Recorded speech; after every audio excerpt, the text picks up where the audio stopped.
UP के रामपुर में भीषण सड़क हादसा, 5 लोगों की मौत। ब्रेकर पर उछलकर बेकाबू हुई गाड़ी दूसरी गाड़ी से टकराई। रामपुर हादसे के सभी 5 मृतक मुरादाबाद के रहने वाले, ड्राइवर गंभीर रूप से घायल, अस्पताल में कराया गया भर्ती। यूपी के उन्नाव में दर्दनाक हादसा, 3 पुलिसकर्मियों की गई जान। सड़क के किनारे खड़ी पुलिस की गाड़ी पर पलटा दूध का टैंकर। मृतकों में 2 महिला पुलिसकर्मी और 1 पुरुष पुलिसकर्मी शामिल। नौबतपुर गांव के पास हुआ हादसा। पंजाब कांग्रेस के बीच अंदरूनी कलह जारी। प्रदेश कांग्रेस अध्यक्ष नवजोत सिंह सिद्धू का बयान, पंजाब में सीएम पद के सही उम्मीदवार का चयन कर कांग्रेस जीत सकती है चुनाव। नवजोत सिद्धू ने यहां तक कहा कि पंजाब में कांग्रेस सीएम पद के सही चेहरे का फैसला कर 70 सीटों पर हासिल कर सकती है जीत। आज तक से बातचीत में सिद्धू ने कहा, सीएम पद का सही चेहरा कौन होगा इसे स्पष्ट करने वाला मैं कोई नहीं, आलाकमान को लेना है फैसला। चन्नी सही मुख्यमंत्री ने 111 दिन उन्होंने सही काम किया। मेरी गल ਨੂੰ ਸੁਣ, ਉਹ ਤੇ ਟ੍ਰੇਲਰ ਚਲਾ ਸਕਦਾ ਸੀ, ਉਹਨੇ ਟ੍ਰੇਲਰ ਚਲਾਇਆ। फिल्म देखो फिल्म किने चलानी है वो हाईकमांड तय करेगा ना बेटा, पर फिल्म बड़ी जबरदस्त होगी। सिद्धू ने यहां तक कहा कि पंजाब को कोई ईमानदार और रोड मैप तय करने वाला सीएम चाहिए, लेकिन शीर्ष पर बैठे लोग ऐसा सीएम चाहते हैं जो उनके इशारों पर ना सके। ईमानदार बंदा ना बैठिया और उत्ते लागू करन दे रोड मैप वाला बंदा ना बैठिया ते फिर यही हो। लोग किन्हों ईमानदार मानते हैं? सवाल। पंजाब में सीएम पद के चेहरे को लेकर सिद्धू और चरणजीत सिंह चन्नी में छिड़ी जंग के बीच हरीश चौधरी का बयान, पार्टी पंजाब में 6 फरवरी को लेगी पंजाब के सीएम उम्मीदवार का फैसला। राहुल गांधी करेंगे इसका ऐलान। पंजाब कांग्रेस में सिद्धू चन्नी के बीच छिड़ी सीएम पद की जंग के बीच कैप्टन अमरिंदर सिंह का बयान, इस वक्त सुनील जाखड़ है सीएम पद के चेहरे के सही दावेदार। नई पार्टी बनाने वाले कैप्टन ने जहां सुनील जाखड़ के पक्ष में आवाज बुलंद की, सिद्धू और चन्नी को बताया नाकाबिल। उसको बनना चाहिए और बिल्कुल उसको टोटल काबिल है, वो है सुनील जाखड़। और ये पता नहीं चन्नी और ये कहां से आ जाते हैं। दिस इज द मैन, अगर किसी को बनाना है तो इसको बनाओ। खनन घोटाला केस में गिरफ्तार पंजाब के सीएम चन्नी के भतीजे भूपेंद्र सिंह हनी की बड़ी मुश्किल। 8 फरवरी तक ईडी की हिरासत में भेजा गया, पूछताछ में बड़े खुलासे संभव। प्रवर्तन निदेशालय के खुलासे से सीएम चन्नी की भी बड़ी मुसीबत। सीएम चन्नी के भतीजे हनी पर ट्रांसफर पोस्टिंग में करोड़ों की कमाई का आरोप, 10 करोड़ रुपए लेना कबूल भी किया। ईडी के खुलासे से विक्रम मजीठिया को सीएम चन्नी पर वार का मिला मौका, कहा पंजाब के सीएम चन्नी को सिर्फ हनी और मनी की है परवाह। आम आदमी पार्टी ने भी सीएम चन्नी पर किया करारा वार, बोले केजरीवाल भ्रष्टाचार के लिए लोगों को लगते हैं 4 से 5 साल, पर सीएम चन्नी ने 111 दिनों में बड़े से बड़े भ्रष्टाचारी को दी मात। भतीजे भूपेंद्र सिंह हनी की गिरफ्तारी पर बोले सीएम चन्नी, कानून कर रहा है अपना काम। वहीं कांग्रेस ने हनी की गिरफ्तारी को धमकाने वाली सियासत करार दिया। प्रियंका गांधी वाड्रा ने भूपेंद्र सिंह हनी की गिरफ्तारी की खुलकर की निंदा, कहा एजेंसियों के दुरुपयोग की नहीं होनी चाहिए इजाजत। कल पंजाब के गुरदासपुर में बोले रक्षा मंत्री राजनाथ, पंजाब में बनाए बीजेपी सरकार, फिर देखते हैं कौन ड्रग्स बेचने और बेअदबी की करता है जुर्रत। पठानकोट में रक्षा मंत्री राजनाथ सिंह का बड़ा बयान, कहा अगर थोड़ा और प्रयास किया होता तो करतारपुर साहिब होता भारत का हिस्सा। मैं तो कहता हूं बहुत बड़ी चूक हो गई। बहनों भाइयों, थोड़ा और प्रयत्न किया गया होता तो मैं समझता हूं कि यह करतारपुर साहिब निश्चित रूप से भारत का ही हिस्सा होता, भारत का ही। राजनाथ सिंह ने राहुल गांधी पर किया वार, गलवान घाटी का जिक्र करते हुए राहुल गांधी को चीन का भूपू करार दिया। यूपी में मिशन 2022 के लिए बीजेपी ने झोंकी पूरी ताकत। कल गोरखपुर से नामांकन के बाद आज सीएम योगी करेंगे डोर टू डोर प्रचार। सिख वोट बैंक पर बीजेपी की नजर। गोरखपुर में मोहद्दीपुर में आज सुबह 9 बजे गुरुद्वारा जाएंगे सीएम योगी, सिख समुदाय को करेंगे संबोधित। पश्चिमी उत्तर प्रदेश के लोगों से वर्चुअल संवाद में पीएम मोदी ने अखिलेश यादव पर किया वार, कहा फर्जी समाजवादी गरीबों ने नहीं मिलने दे रहे उनका हक, उन्हें सत्ता से रखे दूर, नहीं तो ये आपको रखेंगे भूखा। पीएम मोदी ने कहा हमें खुशी है कि यूपी की जनता ने दंगाइयों और माफियाओं को शासन से दूर रखने का किया है फैसला। यूपी में आज बीजेपी अध्यक्ष जेपी नड्डा का मैराथन प्रचार, दोपहर 12:40 पर हापुड़ में करेंगे रैली। जेपी नड्डा आज मुरादाबाद में भी करेंगे रैली, बाद में नोएडा में करेंगे door to door campaign. UP के सहारनपुर में मायावती की रैली आज, अब तक सुस्त रही बीएसपी नए स्लोगन के साथ मैदान में उतरी, लिखा बहन जी आइए सरकार बनाइए आपकी प्रतीक्षा में। हमले के बावजूद यूपी में अजदुद्दीन ओवैसी का मैराथन प्रचार जारी, आज करेंगे 3 रैलियां। आज दोपहर 12 बजे लोनी, 2 बजे छपरौली और शाम 4 बजे गढ़मुक्तेश्वर में ओवैसी की रैली। अजदुद्दीन ओवैसी ने संसद को दी हमले की जानकारी, सरकार को दी नफरत खत्म करने की नसीहत, पूछा आरोपियों पर क्यों नहीं लगाया यूएपीए। फेसबुक पर किसी क्रिकेट मैच पर किसी टीम की तारीफ करता है तो यूएपीए लगता है, एक सिटिंग एमपी के ऊपर यूएपीए नहीं लगेगा सर।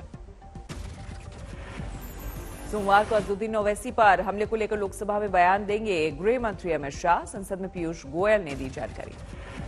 अजदुद्दीन ओवैसी को सरकार ने दी जेड श्रेणी की सुरक्षा, एआईएमएम के अध्यक्ष ने किया इनकार, बोले गृह मंत्री को चिट्ठी लिखकर मांगूंगा बुलेट प्रूफ गाड़ी। अगर एक ओवैसी मरेगा तो मरना तुमको भी है मुझे भी, एक लाखों पैदा होंगे, हमारी सोच को आवाज को नहीं दबा सकते गोली से हमारी आवाज को नहीं दबा सकेंगे, याद रख लीजिए। अगर एक ओवैसी मरेगा तो मरना तुमको भी है मुझे भी, एक लाखों पैदा होंगे, हमारी सोच को आवाज को नहीं दबा सकते गोली से। गिरफ्त में है ओवैसी पर हमला करने वाले दोनों आरोपी सचिन और शुभम, पुलिस के मुताबिक भड़काऊ भाषणों को लेकर थी नाराजगी। इन्होंने ये घटना कारित की है, कुछ स्टेटमेंट्स 2013-14 में इनके द्वारा दिए गए थे, उससे ये आहत थे, उसके कारण ही इन्होंने ये घटना कारित की है। 14 दिनों के लिए न्यायिक हिरासत में भेजे गए ओवैसी पर हमले के आरोपी कल कोर्ट से रिमांड मांगेगी पुलिस। ओवैसी पर हमले में आरोपियों के समर्थन में सामने आई हिंदू सेना, कानूनी मदद देने का किया ऐलान। और सचिन को हिंदू सेना कानूनी सहायता देगी और हिंदू सेना उन्हें सम्मानित करेगी। ओवैसी पर हमले को समाजवादी पार्टी ने बताया साजिश, सुनील साजन बोले बीजेपी ने तैयार किया है पूरा स्क्रिप्ट। टीम बी जनता ने जांच कर ली है कि ये मिली भगत ए टीम बी टीम का साझा समझौते की फायरिंग है। समाजवादी पार्टी के आरोपों को बीजेपी ने किया खारिज, लक्ष्मीकांत वाजपेयी बोले जिसका धरातल पर अस्तित्व नहीं होता वही ऐसी घटना करवाता है। धरातल पर कोई अस्तित्व नहीं होता वही इस प्रकार के घटनाक्रमों का सहारा लेता है। हैदराबाद में एआईएमआईएम कार्यकर्ताओं का विरोध मार्च, ओवैसी पर हमले के विरोध में शांतिपूर्ण प्रदर्शन। आज अलीगढ़ और कोल विधानसभा क्षेत्र में प्रियंका गांधी करेंगे प्रचार, दोपहर 12 बजे पहुंचेंगे अलीगढ़। रक्षा मंत्री राजनाथ सिंह आज आगरा और मथुरा में करेंगे रैली, मथुरा में 2 रैली करेंगे राजनाथ सिंह। पहली रैली सुबह 11:40 पर बलदेव विधानसभा क्षेत्र में। आज अलीगढ़ और मथुरा में समाजवादी प्रचार अभियान को गति देंगे अखिलेश, दोपहर 12:15 पर अलीगढ़ में प्रेस कॉन्फ्रेंस से करेंगे शुरुआत। रामगोपाल यादव का बयान, यूपी में अखिलेश सरकार बनने पर अयोध्या में राम मंदिर निर्माण तेज गति से होगा। अखिलेश के सिर्फ शिवपाल यादव को टिकट देने से प्रगतिशील समाजवादी पार्टी के कई बड़े नेता नाराज, पार्टी से इस्तीफा देकर बतौर निर्दलीय उम्मीदवार मैदान में उतरने का किया फैसला। अखिलेश यादव की पत्नी डिंपल यादव का बयान, यूपी में समाजवादी पार्टी से डरी हुई है बीजेपी। डिंपल यादव ने विंध्याचल मंदिर में पूजा अर्चन के बाद किया दावा, पहले चरण के मतदान में समाजवादी पार्टी 50 सीटों पर हासिल करेगी जीत, पूर्वांचल में भी करेगी बेहतर प्रदर्शन। गोंडा में बीजेपी सांसद बृजभूषण सिंह ने सांप्रदायिक आग को दी हवा, कहा समाजवादी पार्टी अगर जीत गई तो सेहरा बंधेगा रमजान के सिर पर, किसी तिवारी और ठाकुर के सिर पर नहीं।